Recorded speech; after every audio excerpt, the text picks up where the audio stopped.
So hello everyone, my self Shubham and welcome to my YouTube channel फन ग्रेसेट। So आज का हमारा टॉपिक है basics of Bollinger band. So इससे पहले मैंने बॉक्स पैटर्न ट्रेडिंग स्ट्रैटेजी पर एक वीडियो बनाई है। अगर आपने अभी तक नहीं देखी तो please go and check that video also. So let's move to the topic. So आज का हमारा टॉपिक है basics of Bollinger band indicator. So ये हमारा टेक्निकल एनालिसिस में एक बहुत ही शानदार इंडिकेटर है जो हमें टेक्निकल एनालिसिस करने में हमारी अच्छी खासी मदद कर सकता है। सो आज हम उसके बारे में जानेंगे कि ये होता क्या है।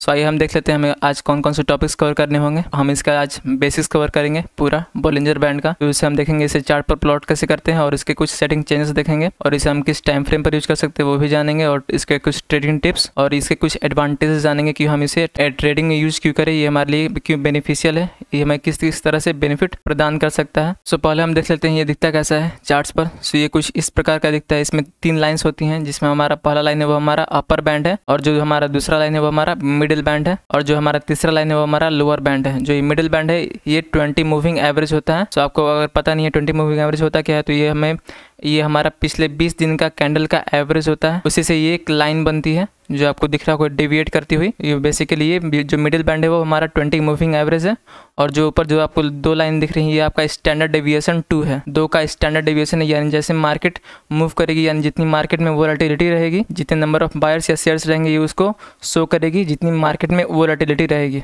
उसे ये शो करती है अपर बैंड और लोअर बैंड। सो हम इसके बेसिक्स जान लेते हैं। सो इसमें जो हमारा पहला पॉइंट है वो हमारा Bollinger band are tools used in technical analysis, यानी इसे हम टेक्निकल एनालिसिस में यूज़ करते हैं अच्छे से। अपना जो हम अपना एनालाइज कर सके चार्ट्स को हम इसमें यूज कर सकते हैं इसका। जो हमारा दूसरा पॉइंट है वो हमारा Bollinger bands consist of a centre line and 2 price channels और bands above and below it. जैसा कि हमने पीछे देखा कि ये दिखता कैसे है उसमें, तो हमने वहाँ देखा था एक मिडिल बैंड है और एक अपर एंड लोअर बैंड है। तो ये वही तीनों लाइन से कंसिस्ट होता है, यानी उन्हीं तीनों लाइन को मिलाकर हमें एक बोलिंजर बैंड प्राप्त होता है, बोलिंजर बैंड इंडिकेटर। हमारा जो तीसरा पॉइंट है वो हमारा the centre line is typically a simple moving average while the price channels are standard deviation of the stock being study. जैसा कि मैंने बताया पीछे कि जो हमारा सेंट्रल लाइन है यानी जो हमारा मिडिल बैंड है वो हमारा 20 मूविंग एवरेज है, यानी पिछले 20 दिन का कैंडल का एवरेज होता है जो हमारा मिडिल बैंड है। और वही जो हमारा upper band and lower band था वो हमारा स्टैंडर्ड डेविएशन 2 था, जो मार्केट की वोलेटिलिटी पर डिपेंड करता है, यानी मार्केट में जितने number of buyers and shares रहेंगे वो उसी के हिसाब से मूव करेगी। अगर number of buyers and sellers ज़्यादा रहेंगे तो उसका जो डेविएशन है वो ज़्यादा होगा, यानी मार्केट में वोलेटिलिटी ज़्यादा रहेगी। अगर मार्केट में नंबर ऑफ बायर्स या शेयर्स कम रहेंगे तो श्रिंक हो जाएगा, एक छोटे से रेंज में बंद हो जाएगा। सो ये हमारा था तीसरा पॉइंट। सो हमारा जो चौथा पॉइंट है वो हमारा the band expands and contracts as price action becomes volatile expansion और bound into a tight trending patterns contraction. तो मैंने जैसे बताया कि अगर मार्केट में जितनी वोलेटिलिटी रहेगी उसी के हिसाब से वो चेंज होता रहेगा। और अगर मार्केट में वोलेटिलिटी ज़्यादा रहेगी तो वो एक्सपैंड करेगा और फैलेगा। अगर मार्केट में वोलेटिलिटी कम रहेगी तो वो कॉन्ट्रैक्ट करेगा, यानी एक रेंज बाउंड हो जाएगा वो और नैरो हो जाएगा। हमारा जो पांचवा पॉइंट है वो हमारा trading designated the upper and lower bands as price target when drawing the bands, यानी जो हमारे ट्रेडर्स होते हैं मार्केट में वो अपर बैंड और लोअर बैंड को टारगेट की तरह भी यूज कर सकते हैं। जैसे फॉर एग्जांपल मैं आपको दिखाऊं, अगर उस फिगर में जैसा कि अगर मार्केट अगर अपर बैंड को रीच करती है तो वो यहाँ सेल कर देते हैं ट्रेडर्स कि मार्केट यहाँ से नीचे जाएगी ये रेसिस्टेंस फेस करते हुए। और वहीं अगर मार्केट नीचे जो है अपर बैंड को टच करेगी तो यहाँ जो ट्रेडर्स होते हैं वो बाई कर लेते हैं ऊपर की तरफ, यानी यहाँ से मार्केट सपोर्ट लेकर ऊपर जाएगी। लेकिन यूजुअली ऐसा मार्केट में नहीं होता है, मैं आपको आगे बताऊंगा कि ऐसा क्यों नहीं होता है। सो हमने इसके कुछ बेसिक्स देख लिए और ये चार्ट्स पर कैसा दिखता है हमने वो भी देख लिया। सो अब हम देखेंगे कि इसे चार्ट पर प्लॉट कैसे करें और उसके क्या सेटिंग चेंजेस हम कर सकते हैं इसे मार्केट में अच्छी तरह यूज़ करने के लिए। तो उसके सबसे पहले हम जाएंगे ट्रेडिंग व्यू के चार्ट्स पर। सो ये हम आ गए निफ्टी 50 के चार्ट फ्रेम पर जो हमारा 5 मिनट का चार्ट फ्रेम है। सो हम इसे प्लॉट करने के लिए सबसे पहले जाएंगे अपने इंडिकेटर सेक्शन में और यहाँ हम अपना टाइप करेंगे बोलिंजर बैंड। जैसे मैंने बोलिंजर टाइप किया, यहाँ आपको दिख रहा होगा ऊपर एक बोलिंजर बैंड नाम का इंडिकेटर आया। हम इस पर क्लिक करेंगे और ये चार्ट पर प्लॉट हो जाएगा जैसा कि आपको दिख रहा होगा। मैं इसका सेटिंग डिफ़ॉल्ट कर दे रहा हूँ। सो ये कुछ इस प्रकार का दिखता है चार्ट्स पर प्लॉट करने के बाद। सो अगर मैं इसमें सेटिंग चेंजेस की बात करूँ तो इसमें आपको ऐसा कुछ खास सेटिंग चेंजेस करने की ज़रूरत नहीं है। जैसे कि अगर मैं इनपुट में देखूँ तो यहाँ कुछ लोग स्टैंडर्ड डेविएशन 3 भी यूज़ करते हैं। अगर मैं यहाँ 3 प्लॉट करूँगा आपको जस्ट लाइक दिस, तो आपने देखा कि यहाँ जो इसका अपर और लोअर बैंड था वो थोड़ा और चौड़ा हो गया। तो इसमें हमें टारगेट अचीव करने में दिक्कत आ सकती है या फिर एंट्री लेने में, क्योंकि यहाँ हमें उतनी अच्छी एंट्री मिल नहीं पाएगी। जितना ये ज़्यादा कॉन्ट्रैक्ट रहेगा हमें उतनी अच्छी एंट्री मिलती है। तो हम इस स्टैंडर्ड डेविएशन को 2 ही रखना पसंद करेंगे, जो कि हमारे लिए मार्केट में अच्छी तरह से काम कर सकती है। और अगर आप इसमें और स्पेशल मॉडिफिकेशन की बात करें तो आप इसके कलर चेंजेस कर सकते हैं।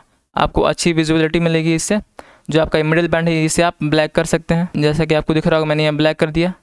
हम इसे अच्छी तरह से विजुअलाइज कर पाएंगे और ज़्यादा कुछ इसमें सेटिंग चेंज करने की ज़रूरत नहीं है। तो ये हमने चार्ट्स पर प्लॉट कर लिया अपने बॉलिंजर बैंड को। तो आपने सीख लिया होगा कैसे हम इसे चार्ट्स पर प्लॉट कर सकते हैं। और हमारा तीसरा पॉइंट है वो हमारा टाइम फ्रेम। हम इसे किस टाइम फ्रेम पर यूज़ करें। अगर आप एक इंट्राडे ट्रेडर हो तो आप इसे 5 मिनट या फिर 15 मिनट, ये 2 टाइम फ्रेम पर आप यूज़ कर सकते हो ट्रेडिंग आवर्स में। वहीं आप अगर स्विंग ट्रेडर हो तो आप 30 मिनट या फिर 1 आवर पर इसका यूज़ कर सकते हैं। ये आपके 2 टाइम फ्रेम हो गए इंट्राडे के और 2 टाइम फ्रेम हो गए स्विंग ट्रेडिंग के। सो हमने टाइम फ्रेम की बात कर ली। अब हम इसके जान लेते हैं कुछ ट्रेडिंग टिप्स कि हम इस पर ट्रेड कैसे ले सकते हैं। वही अगर बात करूँ मैं इसकी ट्रेडिंग स्ट्रेटजीज़ की तो वो मैं अगले वीडियो में डिस्कस करूँगा। सो आइए हम देख लेते हैं इसके कुछ ट्रेडिंग टिप्स के बारे में। जिसमें हमारा पहला ट्रेडिंग टिप्स है वो है more the market shrink we get explosive moves. यानी मार्केट जितना श्रिंक होगी, यानी जितना रेंज बाउंड होगी एक नैरो, उसकी जो तीनों लाइन से जितनी पतली हो जाएगी उसके बाद हमें उतने ही ज़्यादा एक्सप्लोसिव मूव्स, यानी मार्केट में हम बड़े मूव कैप्चर कर पाएंगे। जैसा कि आपको दिख रहा होगा यहाँ मार्केट पीछे साइडवेज थी, एक नैरो रेंज था और फिर मार्केट यहाँ बूम से ऊपर गई। इस मिडिल बैंड को सपोर्ट लेते हुए अच्छी खासी हमें ऊपर की तरफ प्रॉफिट मिल सकते हैं यहाँ। तो कहने का मतलब ये है कि मार्केट जितना ज़्यादा श्रिंक हो गया, श्रिंक कब होगी जब मार्केट में वोलेटिलिटी बहुत ज़्यादा कम होगी। आप समझ पा रहे होंगे मैं क्या कहना चाह रहा हूँ। अगर मार्केट में जितनी कम वोलेटिलिटी रहेगी उतना ही मार्केट श्रिंक करेगी और उसके बाद हमें उतनी ज़्यादा प्रॉफिट देखने को मिल सकते हैं मार्केट से। सो ये हमारा पहला ट्रेडिंग टिप्स है। और अगर हम दूसरे ट्रेडिंग टिप्स की बात करें तो हमारा price touch to upper band, तो हमारा जो ट्रेंड होगा वो बुलिश होगा, और price touch to lower band तो हमारा ट्रेंड जो बेरिश होगा। यानी मार्केट जैसे ही अपर बैंड पर यहाँ रेसिस्टेंस फेस करती रहेगी तब तक हमें ऊपर की तरफ मूव मिलते रहेंगे, जैसा कि आपको दिख रहा होगा। और वहीं अगर नीचे की तरफ जब भी मार्केट लोअर बैंड पर सपोर्ट फेस करेगी तो हमें नीचे की तरफ बेरिश ट्रेंड मिलता रहेगा। तो ये हमारा होगा दूसरा ट्रेडिंग टिप्स था। सो अगर हम तीसरे ट्रेडिंग टिप्स की बात करें, मिडिल बैंड सपोर्ट तो मार्केट बुलिश जाएगी, अगर मिडिल बैंड पर मार्केट रेसिस्टेंस फेस करेगी तो वो बेरिश जाएगी।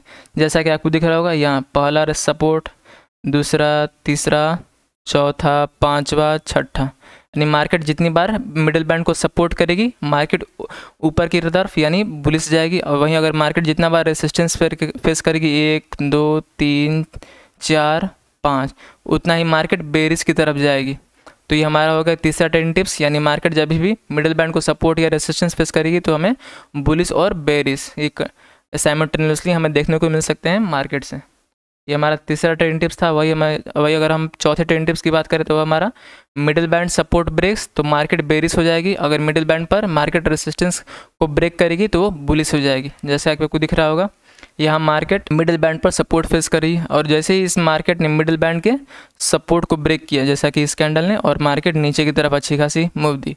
वही अगर बात करें मिडिल बैंड के रेसिस्टेंस पर तो मार्केट यहाँ रेसिस्टेंस फेस करिए और फिर इस रेसिस्टेंस को इस कैंडल ने ब्रेक कर दिया और मार्केट ने हमें ऊपर की तरफ मूव दे दी है। सो आपको समझ में आ रहा होगा हमारा जो ट्रेडिंग टिप्स है।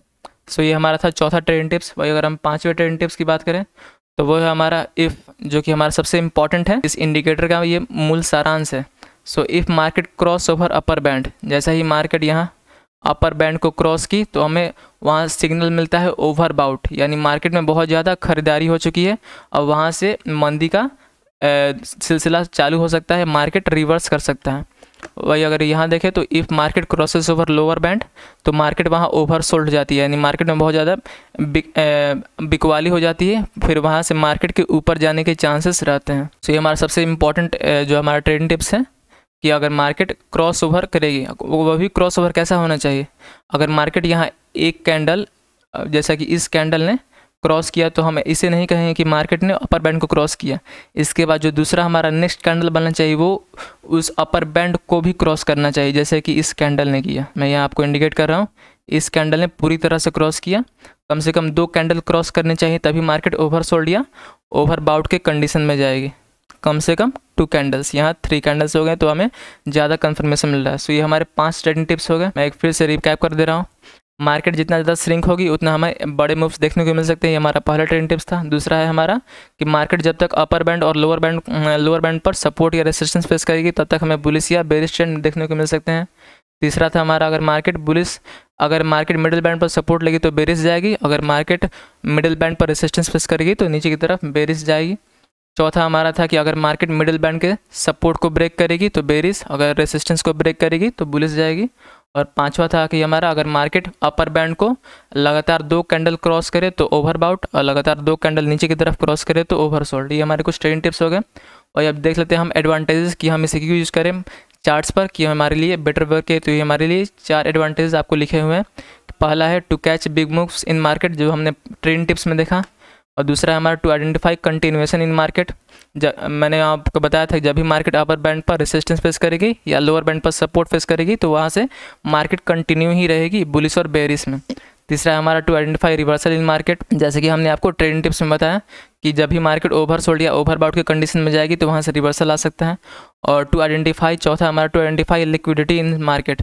ये हम पता लगा सकते हैं अपर बैंड और लोअर बैंड के विड्थ को देखकर, यानी उसकी चौड़ाई को देखकर। मार्केट अगर अपर बैंड और लोअर बैंड के बीच में ज़्यादा गैप रहेगा तो वहाँ लिक्विडिटी हाई होगी, और अगर नैरो होगा दोनों अपर बैंड लोअर बैंड तो वहाँ लिक्विडिटी कम होगी। सो ये हमने 5 टॉपिक्स कवर कर लिए, जिसे हमने देख लिया। पहला बेसिक्स, इसे हम चार्ट पर कैसे प्लॉट करेंगे, उसके सेटिंग चेंजेस, इसे हम किस टाइम फ्रेम पे यूज़ करेंगे, इसके कुछ ट्रेडिंग टिप्स और एडवांटेजेस हम देख लीजिए। सो आई होप आज की वीडियो आपको पसंद आई होगी। अगर आपको पसंद आई होगी तो इसे लाइक करें, शेयर करें, नहीं हो तो सब्सक्राइब करें, क्योंकि स्टॉक मार्केट से रिलेटेड ऐसे हेल्पफुल कंटेंट हमारे यूट्यूब चैनल पर आते रहते हैं। So thanks for watching. जय हिंद, जय भारत।